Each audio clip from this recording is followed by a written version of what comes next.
Praise God, hallelujah. मसीह खुदावन के अजीम और पाक नाम में आपकी सलामती हो। मैं शुक्रगुजार हूँ खुदावन यीशु अल मसीह का, जिसने मुझे आज फिर ये मौका दिया कि मैं उसके कलाम को आपके साथ शेयर करूँ। आज मैं जिस अनवान पर बात करने वाला हूँ वो है पाम संडे। दुनिया भर के अंदर आज लोग पाम संडे मना रहे हैं। यीशु मसीह यरूशलेम के अंदर दाखिल होते हैं शाहाना तौर पर, और दुनिया के तमाम मसीही पाम संडे को सेलिब्रेट कर रहे हैं। तो इसी हवाले से आपके साथ एक कलाम शेयर करूंगा। हवाला आपके साथ पढ़ना चाहता हूं। लूका रसूल की मार्फत अंजीली बयान उसका 19 बाब उसकी 28 ता 40 आयत तक खुदा के कलाम में से आपके साथ पढ़ूंगा। ये बातें कहकर वो यरूशलेम की तरफ उनके आगे आगे चला। जब वो उस पहाड़ पर जो जैतून का कहलाता है बैते फगे और बैतनिया के नजदीक पहुंचा, तो ऐसा हुआ कि उसने शागिर्दों में से 2 को ये कहकर भेजा कि सामने के गांव में जाओ और उसमें दाखिल होते ही एक गधी का बच्चा बंधा हुआ मिलेगा, जिस पर कभी कोई सवार नहीं हुआ, उसे खोल लाओ। और अगर कोई तुमसे पूछे कि क्यों खोलते हो, तो यूं कह देना कि खुदावन को इसकी जरूरत है। पास जो भेजे गए थे उन्होंने जाकर जैसा उसने उनसे कहा था वैसा ही पाया। जब गधी के बच्चे को खोल रहे थे तो उसके मालिकों ने उनसे कहा कि इस बच्चा को क्यों खोलते हो? उन्होंने कहा कि खुदावन को इसकी जरूरत है। वो उसको यस्सु के पास ले आए और अपने कपड़े उस बच्चा पर डालकर यस्सु को सवार किया। और जब जा रहा था तो वो अपने कपड़े राह में बिछाते जाते थे, और जब वो शहर के नजदीक जैतून के पहाड़ के उतार पर पहुंचा तो शागिर्दों की सारी जमात उन सब मौजों के सबब से जो उन्होंने देखे थे खुश होकर बुलंद आवाज से खुदा की हमद करने लगी कि मुबारक है वो जो बादशाह जो खुदावन के नाम से आता है। आसमान पर सुलह और आल में बाला पर जलाल। भीड़ में से बाज फरीसियों ने उससे कहा कि ऐ उस्ताद, अपने शागिर्दों को डांट दे। उसने जवाब में कहा, मैं तुमसे कहता हूं कि अगर ये चुप रहेंगे तो पत्थर चला उठेंगे। किताबे मुकद्दस का पढ़ा, सुना, समझा और कबूल किया जाना हम सबों के लिए बाइस से बरकत हो। खुदा का शुक्र हो।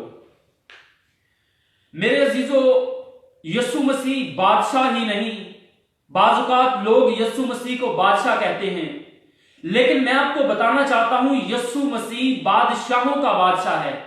दुनिया के बादशाह भी उसके सामने झुकते हैं और दुनिया के बादशाह भी उससे मदद मांगते हैं, दुनिया के बादशाह भी उससे हिकमत मांगते हैं। तो फिर बादशाह ना हुआ? मेरा और आपका मसीहा बादशाहों का बादशाह है। और कदीम जमाना के अंदर जो बादशाह हुआ करते थे, वो ये जो शाही सवारी है वो तो घोड़ा है, वो घोड़े पर सवार होते। लेकिन बादशाह जब जंग के लिए निकलता तो वो घोड़े पर सवार हुआ करते थे, लेकिन जब बादशाह गधे पर सवार होते तो वो सुलह के लिए जाते थे। इसीलिए खुदा के कलाम में हमने पढ़ा है, वो क्या है कि मुबारक है वो बादशाह जो खुदावन के नाम से आता है।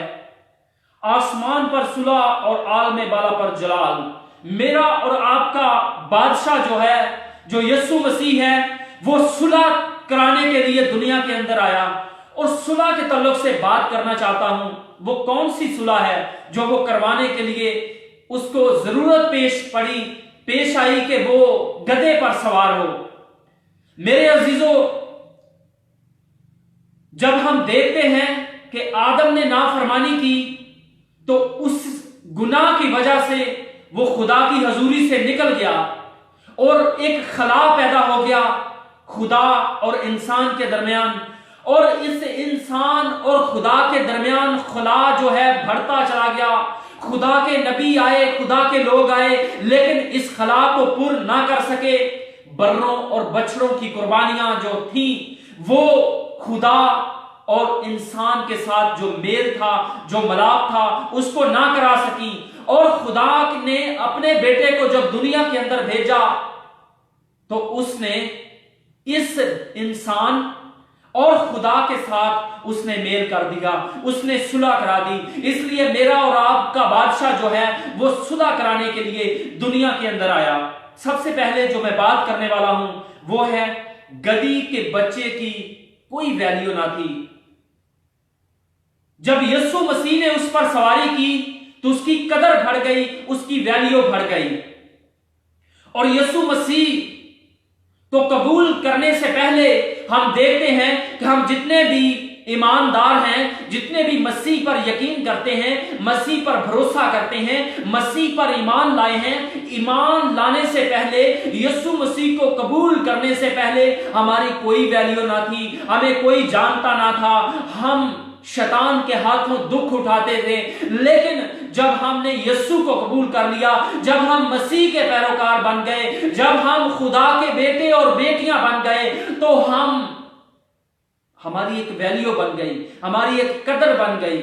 हम खुदा के बेटे और बेटियां बन गए। लिखा है पहले तुम कोई कौम ना थे, मगर अब तुम शाही कायनों का फिरका और मुकद्दस कौम हो।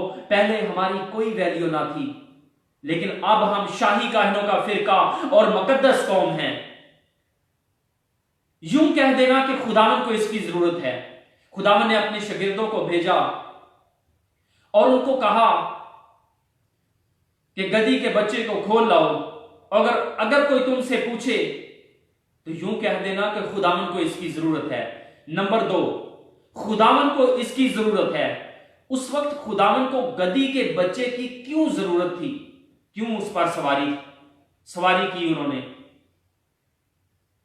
मेरे अजीजों, लेकिन आज आपकी और मेरी जरूरत खुदावन को है।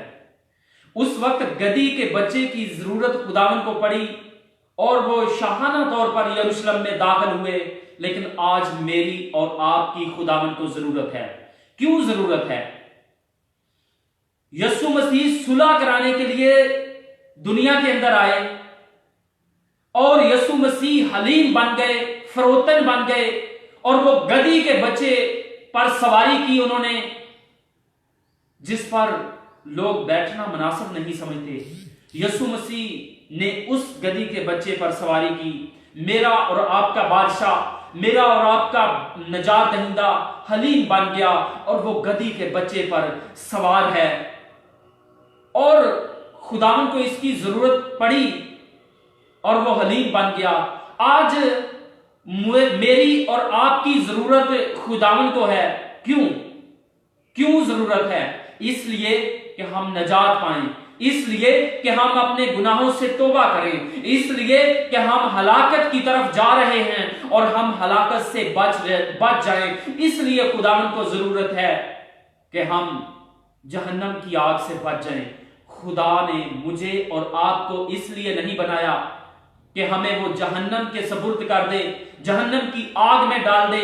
इसलिए बनाया कि हम उसकी प्रस्तिश करें, हम उसकी हमद करें, हम उसकी सिताइश करें, हम उसको सजदा करें, हम उससे मांगे और उसके आगे झुकें और उसका कलाम सुनाएं और जिंदगियां तब्दील हो उसके कलाम के वसीला से। मेरी और आपकी खुदावन को इसलिए जरूरत है। और नंबर 3, सारी जमात उन सब मौजज़ों के सबब से जो उन्होंने देखे थे खुश होकर बुलंद आवाज से खुदा की हमद करने लगी। उस वक्त शागिर्दों की सारी जमात ने उन सब मौजज़ों को देखकर जो खुदावन ने किए थे, खुदा की हमद करती और खुदा की तमजीद करती थी। लेकिन ईमानदारों, मैं आपको पॉइंट देना चाहता हूं यहां पर कि यीशु मसीह के मौजज़ों को देखकर सारी जमात, यीशु के शागिर्द खुदा की हमद करती है, खुदा की तमजीद करती है, खुदा की सिताइश करती है। क्या आज मौजे नहीं हो रहे? क्या आप आज के दौर के अंदर खुदा के कलाम जब नाज़िल होता है तो क्या मौजज़े नहीं होते? क्या खुदा के खादमों को खुदा इस्तेमाल नहीं करता? तो फिर क्यों आज मसीही जिंदगी जो है वो हालत नहीं है? वो रूहानी हालत जो मसीही लोगों की होनी चाहिए वो क्यों आज नहीं है?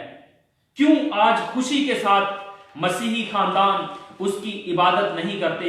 क्यों आज जिंदगियां मौजज़ात से खाली हैं? क्यों आज जिंदगियों के अंदर खुदा के बेटे का जलाल नजर नहीं आता? क्यों आज जिंदगियां खुदा के रूह से खाली हैं? क्यों आज जिंदगियां बिल्कुल उसकी मोहब्बत से खाली पड़ी हैं? क्या वजह है कि हम देखते हुए नहीं देखते, हम सुनते हुए नहीं सुनते? अगर हम खुदा के कलाम की आवाज को सुने, खुदा का कलाम कहता है अगर तुम उसकी आवाज सुनो तो अपने दिलों को सख्त ना करो। अगर हम खुदा की आवाज को सुनते हैं तो अपने दिलों को सख्त ना करें। आज जरूरत है ईमानदारों, आज जरूरत है खुदा के कलाम की। ईमान सुनने से पैदा होता है और सुनना मसीह के कलाम से। अगर सुनेंगे नहीं तो ईमान कैसे बढ़ेगा? अगर सुनेंगे नहीं तो बरकत कैसे आएगी? अगर सुनेंगे नहीं तो हमारी कमियां कमजोरियां कैसे दूर होगी? आज जरूरत है कि यीशु मसीह को अपना निजात दहिंदा कबूल करने की। और नंबर 4, अगर ये चुप रहेंगे तो पत्थर चला उठेंगे। Praise God, hallelujah. खुदावन ने कहा, लोगों ने कहा खुदावन मसीह को कि अपने शागिर्दों को चुप कराएं कि देखो वो नारे लगा रहे हैं, होशाना होशाना, मुबारक है वो जो खुदावन के नाम से आता है। और लोगों ने, यहूदियों ने कहा कि अपने शागिर्दों को चुप करवा, कि ये चुप हो जाएं। लेकिन खुदावन क्या कहता है? खुदावन की जुबान मुबारका से जो अल्फाज सादर हुए वो क्या हैं? खुदावन ने कहा अगर ये चुप हो जाएंगे तो पत्थर चला उठेंगे। Praise God, hallelujah. खुदावन की सिताइश करते हैं, खुदावन की हमद करते हैं। देखो मेरे और आपके मसीहा की अथॉरिटी देखो, उसका इख्तियार देखो। उसने कहा कि अगर ये शागिर्द मेरे चुप हो जाएं, अगर ये सब लोग खामोश हो जाएं तो पत्थर चला उठेंगे। देखो एक बेजान पत्थर जो बिल्कुल एक जगह पर पड़ा है, खुदावन उसके अंदर भी जान डालने की कुदरत रखता है। खुदावन ने कहा कि ये पत्थर भी चला उठेंगे। हालेलुया। अगर बेजान चीज अगर पत्थर चला सकते हैं तो मेरे और आपके अंदर उसने अपना पाक रूह अंडेला है।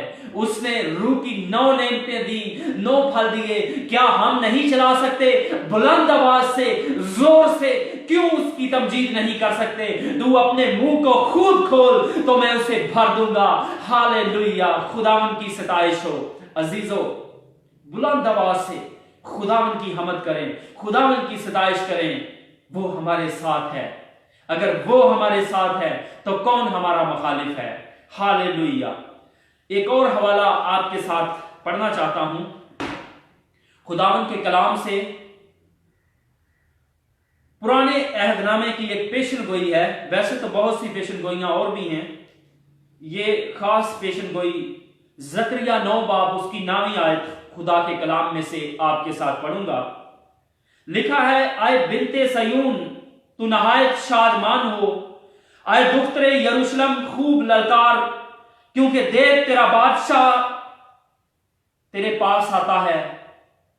वो सादिक है और नजात उसके हाथ में है। वो हलीम है और गधे पर सवार है। किताबे मुकद्दस का पढ़ा और सुना जाना हम सबों के लिए बाइस से बरकत हो। खुदा का शुक्र हो। देखें, ये पुराने अहदनामा की पेशन गोई है कि देख तेरा बादशाह आता है, आए बिनते सयून नहायत खुश हो, शादमान हो, तेरा बादशाह आता है। अजीजों, आज के दिन खुदावन यीशु मसीह गधे पर सवार होकर शाहाना तौर पर यरूशलेम के अंदर दाखिल होते हैं और ये पेशन गोई है। और लिखा है आए दुख्तरे यरूशलेम खूब ललकार। आज खूब ललकारने की जरूरत है। आज खुदावन की उस याद के अंदर लोग खजूरों की डालियां अपने चर्चिस के अंदर लेकर आ रहे हैं, खजूरों की डालियां के साथ वालहाना तौर पर और खुदावन के नाम के नारे लगा रहे हैं। और आज चर्चिस के अंदर खूब खुदावन की हमदो सताइश। लेकिन अफसोस की बात यह है कि ये चंद घंटों के लिए, चंद मिनटों के लिए ऐसा होता है। वही वो डालियां जिन पर प्रे की जाती, जिन पर दुआ की जाती, और हम देखते हैं कि चंद घंटों के बाद वही डालियां पांव के अंदर रोंदी जाती हैं, उनकी इतनी बेकदरी की जाती है। अजीजों, इस बात का भी खास ख्याल रखें। देख, तेरा बादशाह आता है, तेरे पास आता है। अब जो बादशाह की जो खूबियां हैं वो आपके साथ शेयर करने चाहता हूं कि लिखा है, क्योंकि देख तेरा बादशाह तेरे पास आता है। बादशाह की खूबियां क्या होंगी? कैसे पहचाना जाएगा कि ये वही बादशाह है जिसके बारे में पेशन गोइयां की गई?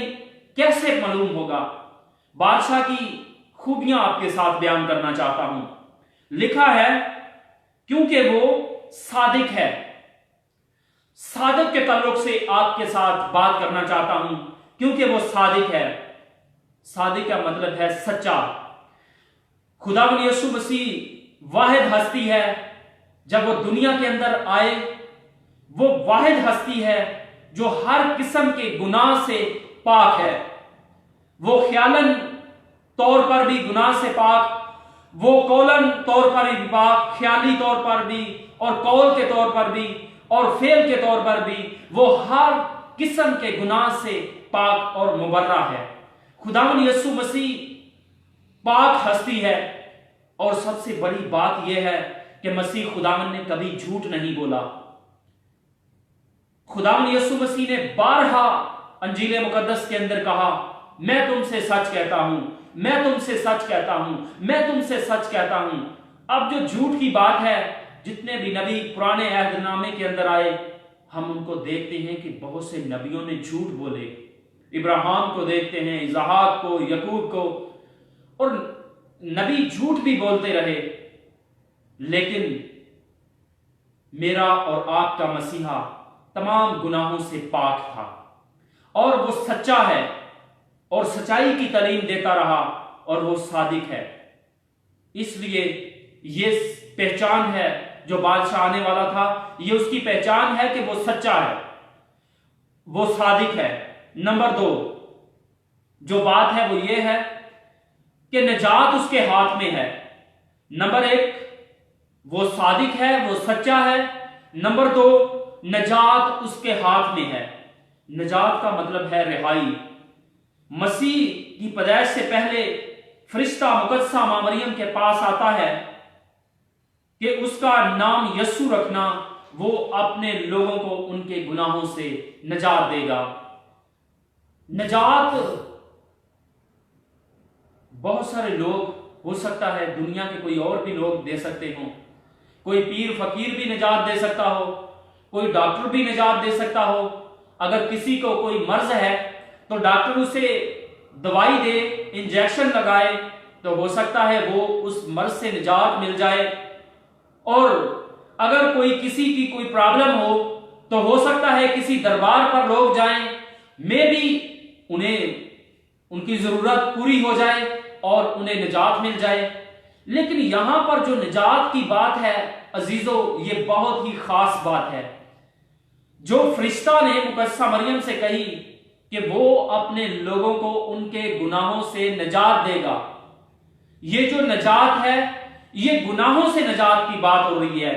फरिश्ता ने कहा कि वो अपने लोगों को उनके गुनाहों से निजात देगा।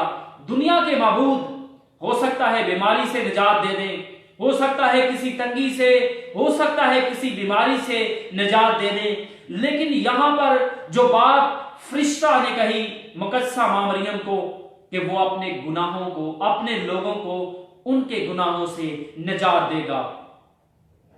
गुनाहों से निजात की बात जो है ये सिर्फ और सिर्फ मेरे और आपके खुदावन के पास है, मेरे और आपके मसीहा के पास है। दुनिया का कोई पीर फकीर, कोई जादूगर, कोई भी शख्स निजात गुनाहों से नहीं दे सकता। गुनाहों से निजात, गुनाहों से रिहाई सिर्फ और सिर्फ खुदावन यीशु मसीह के पास है। अगर हम यीशु के पास आएंगे, हमारे बंधन टूटना शुरू हो जाएं, हमारी बीमारियां छोड़ना शुरू हो जाएं, हमें पाकीज़गी हमारी जिंदगियों के अंदर आए, इसका मतलब है हम निजात याफ्ता हैं। हमारी जिंदगी दुआया जिंदगी बन जाए, इसका मतलब है निजात हमको मिल गई है। और नंबर 3 जो बात करने वाला हूं वो हलीम है। ये बादशाह की खूबियां आपके साथ में शेयर कर रहा हूं। नंबर 1 जो बात की कि वो सादिक है, वो सच्चा है। नंबर 2 जो बात की कि वो निजात उसके हाथ के अंदर है। और नंबर 3 जो बात करने वाला हूं वो ये है कि वो हलीम है। हलीम के तल्लुक से आपके साथ बात करने वाला हूं, जो अपने अंदर यीशु की तालीम रखता है, जो अपने अंदर मसीह खुदावन की जो तालीमात है उसके अंदर समाई हुई है, वो हलीम है।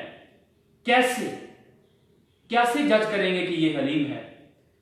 मसीह खुदावन के चेहरा मुबारक पर थूका गया, लेकिन उसने किसी के चेहरे पर नहीं थूका।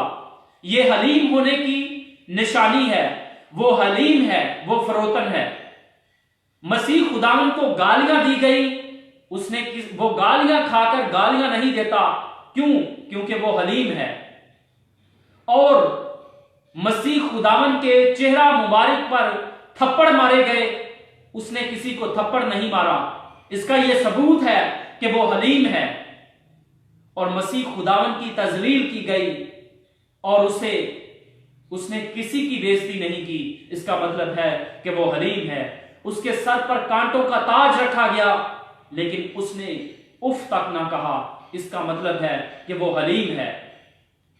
मसीह खुदावन को सलीब पर लटका दिया गया, उसके हाथों और पांवों में कील गाड़ दिए गए, लेकिन उसने अपने सताने वालों के लिए सलीब पर भी शफायत की।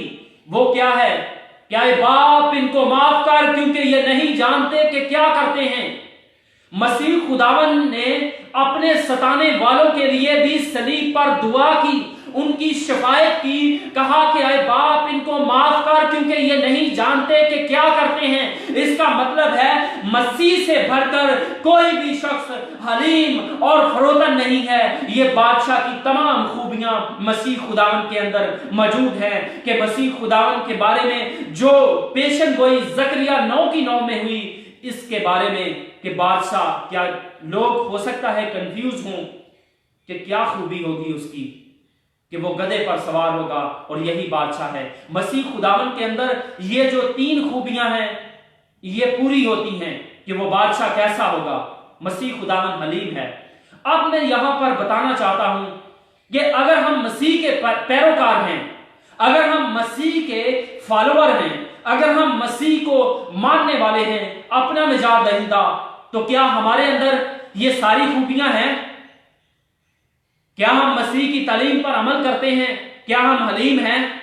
अगर हम मसीह की तालीम पर अमल करते हैं, अगर हम मसीह के पैरोकार हैं, हमारे अंदर मसीह की तालीम नहीं है। मसीह खुदावन ने कहा अगर कोई तुम्हारे एक गाल पर तमाचा मारे तो दूसरा भी उसकी तरफ फेर दे। अगर तो ये सब खूबियां हमारे अंदर हैं तो फिर हम मसीह के पैरोकार हैं। अगर ये खूबियां हमारे अंदर नहीं हैं तो हम मसीह के पैरोकार नहीं हैं। इसलिए मसीह खुदावन को कबूल कर लीजिए। मेरे अजीजों, मैं अपील करता हूं आपसे कि बहुत सारे लोग पिछले साल इस दिन पाम संडे वाले दिन हमारे साथ थे, लेकिन इस साल वो हमारे साथ नहीं है। खुदावन ने उनको बुला लिया अपने पास। अजीजों, मेरे भाई मेरी बहन, सुन ले इस बात को। अगर खुदा ने हमें जिंदगी दी है, खुदा ने हमें सांसें दी हैं, खुदा ने अपनी मोहब्बत की खूबी हम पर जाहिर कर दी है, खुदा ने हमको टाइम दिया है कि हम तौबा करें, अपने गुनाहों से माफी मांगे, और हम निजात दहिंदा की निजात को कबूल करें। और अगर हमने आज तक तौबा नहीं की, अगर हमने आज तक मसीह खुदावन को जो बादशाहों का बादशाह है उसको कबूल नहीं किया, तो आए उसके कदमों में चले आइए। वो आपको निजात देना चाहता है, वो आपको हमेशा की जिंदगी देना चाहता है। अगर आप चाहते हैं कि आपका नाम हमेशा की किताबे हयात के अंदर लिखा जाए, तो आए मसीह खुदावन को अपना निजात दहिंदा कबूल कर लीजिए। आए मसीह खुदावन को की निजात को हासिल कर लीजिए।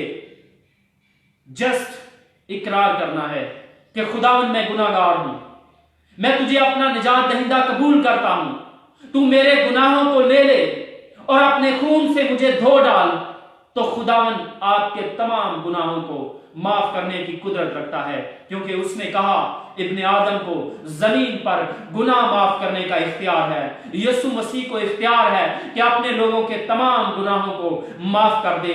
खुदावन आप सबको इस कलाम के वसीला से कसरत से बरकत दे, यीशु के नाम से आमीन। खुदावन तेरा शुक्र हो। Praise God, hallelujah. खुदावन को शुक्र हो। आमीन।